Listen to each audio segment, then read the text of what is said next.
guys! Usapang jeepney modernization tayo kasi today is April 15 and you know what?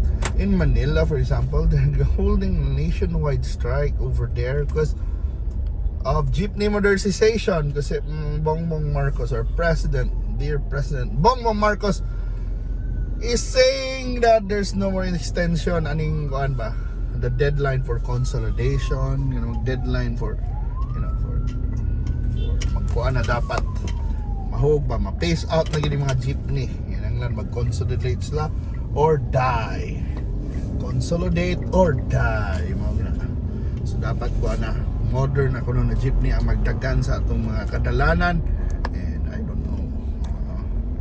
Uyon ba mo ana? Well, ana as part of the riding public or even riding public, of course we deserve kuan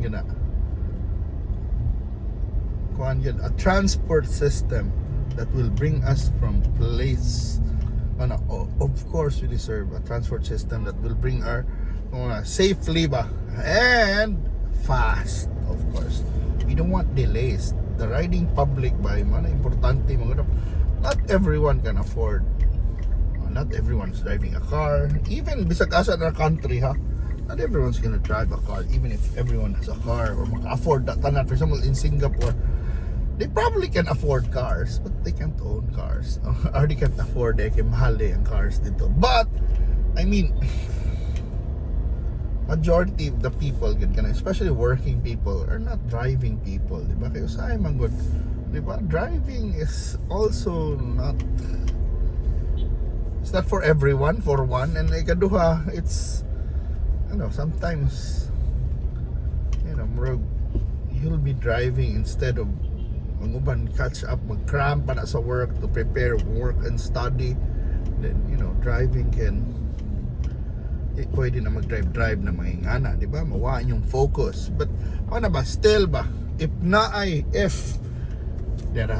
there's a decent or mass transport, reliable and affordable, dayon dili kayo kuan ba convenientras tao ang terminals, dollars office, bisag napakay auto tingali.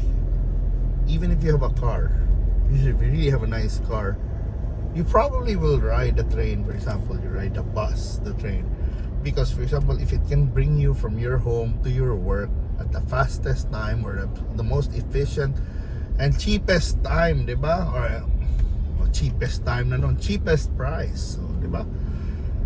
It's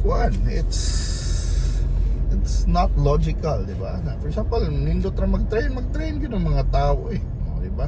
Especially for example, your office is just near the train station, di ba? Or your house, di ba?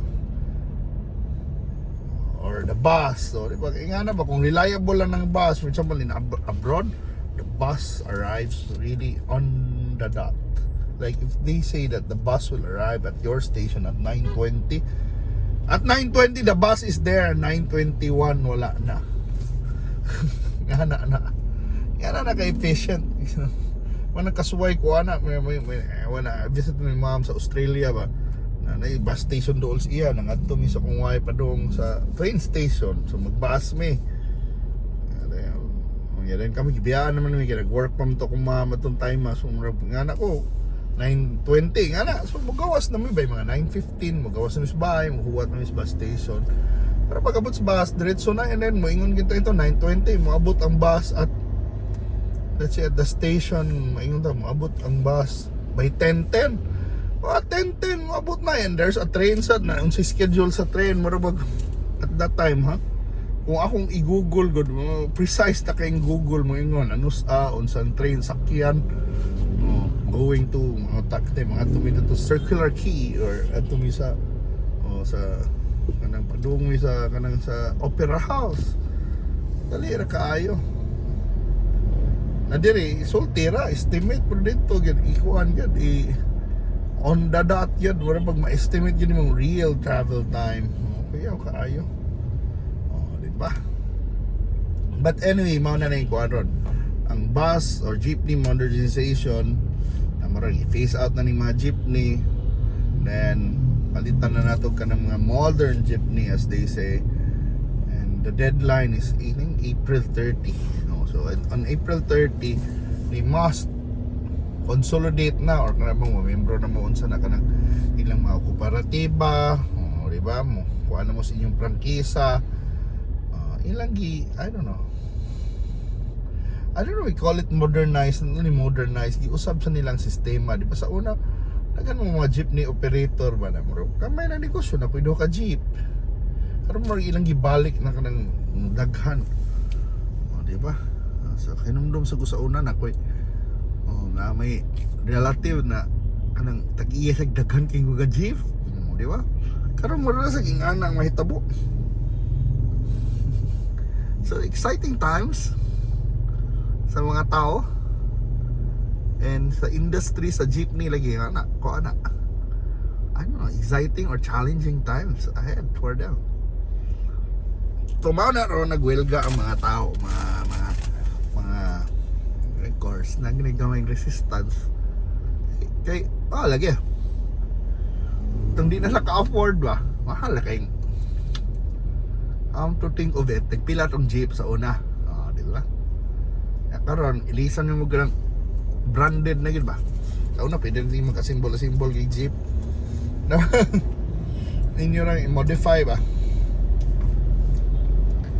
pero karon na costs a lot yun kaya dagko naman yung mga bus naman yung aircon na di ba? Well, sa mga pasahero nindot na kay aircon na mga na pero lagi pero ma-replenish ba na enough kay na may mga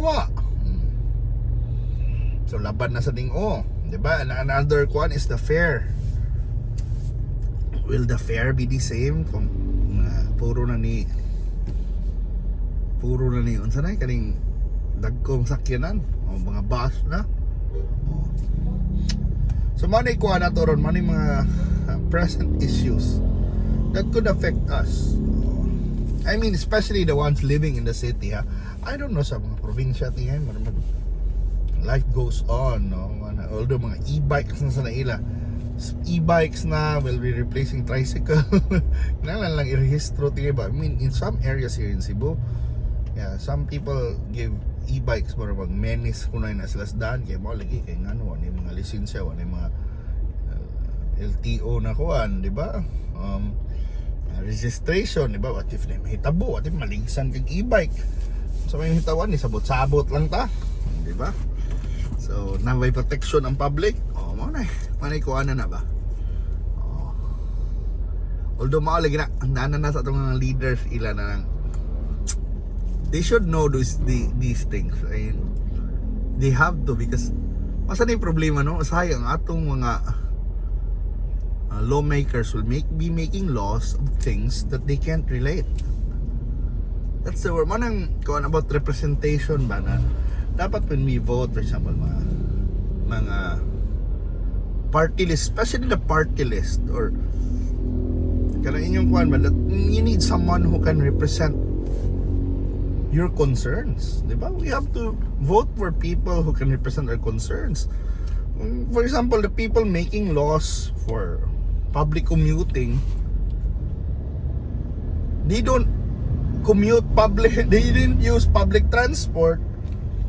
So all they have are ideas. More sa nausay, di ba? Kita natin mga bright ideas, but we're just observing it from our own standpoint na dili yung expert kay walang para na to observation lang na ba so kinanglan they have to not only consult but they have to live it sometimes ingana but they have to live it magni challenge this atong I mean politicians all around the world sometimes they say the right things the right words the great ideas usahay gali mo sa good politician ani na murag natay great ideas but in reality the reality is that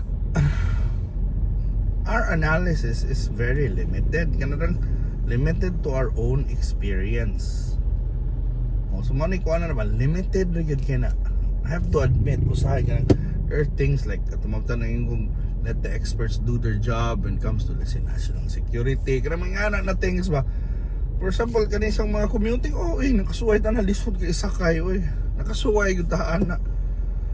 Di ba ka namang arang-arang na nila yung mga bus, pero na we deserve better lagi, di ba? Di ba? We deserve better, pero in the end, no matter how you say na marag nindot yan, naghan kayo mga idea de mga bright kayo para kontra sa BRT kay ganahan sila MRT kuan. Yes, those are better solutions as you say, pero pangtanong ng mga experts, they have to consider the costs, how to construct it, where to construct it, diba? Ma'am na ikuha na naghan kayo magmayang lucky diha, but they don't even know na marabag dili nga na kasimple lang na maraganahan kong train ta. Diba? Marabag dili, ayo anang kuha na marabag mahimo dayon, mabita na bisag ka ng BRT bitaw, ilan na katuig, I think 2010s na ning idea ba BRT yet saan naman ron 2024 na mong ginahuman. Ang punto ba na marag na musupak pa mo ya maghuwat na sa tag another dekada kay para kay ganahan mo mag-train ya unya at that time na sa bagong teknolohiya kuno be mo yun nasan mo kaya ni idayon kanina timbabag ba sure mo pag sure kuno be so there's a process. It's not about I'm saying trust the process, but there's a process and we have to go on. We have to, sometimes we are at the mercy of the process. Hindi kita trust the process. We are at the mercy of the process. Kasi kung ang process will take years para ma-approve na imong proyekto, you are at the mercy of the process. So you have to take that into consideration. Manang may kong dali na kaya ka maingon, ibabagbabag, i-cancel, i-postpone. Diba? Pareho gapon. I was in Mandawi. Nag-simulation bitaw sila rotunda sa UNAB. Yeah, that's the main road going to the airport, and they played around on a Sunday. Nagbutang sila kuan thinking sa may abil na way mag-flight sa Sunday, way manglupad. Posible na yung mga nangalate ato bisa kung sa may yung warning sa Facebook ba, how would the people know? Kami na shock dahil kung ano traffic din, so nabilingin dito na kuan nagrotunda simulation na rin mga taga-pisto nagrally to our left. Cebu Urban Poor Women's sa mani piston no ito ko naman na karang jeepney consolidation, pero mauna ba eksperimento sila dito na ang ilag yung plan sa una traffic sa dito because they wanna milk an underpass. Now they wanna say better kung roundabouts o rotunda. Nagyan mo ba ito sila rotunda gahapon made of plastic na gamay kaya na mga 16-wheelers nalikalik ko ng traffic na noon dito marabag. I think matabaw naghimo sila simulation one lagi flare ang intersection, dapat i-flare ang intersection padakana para katong padung right waray problema makatuyok rami dayon problema ang katong tuyok sa pagtuyok sa 16-wheeler unsa ang pagtuyok sa bus di ba mao lang sa Diaz Puente may di kita 16-wheeler kay diha kay wala di mo ginaagianan og 16-wheeler kay sa roundabouts ba pag apiki kay kung gamay ra kayo ang roundabout, then you have like that, you have a big bus like that that will take lanes when he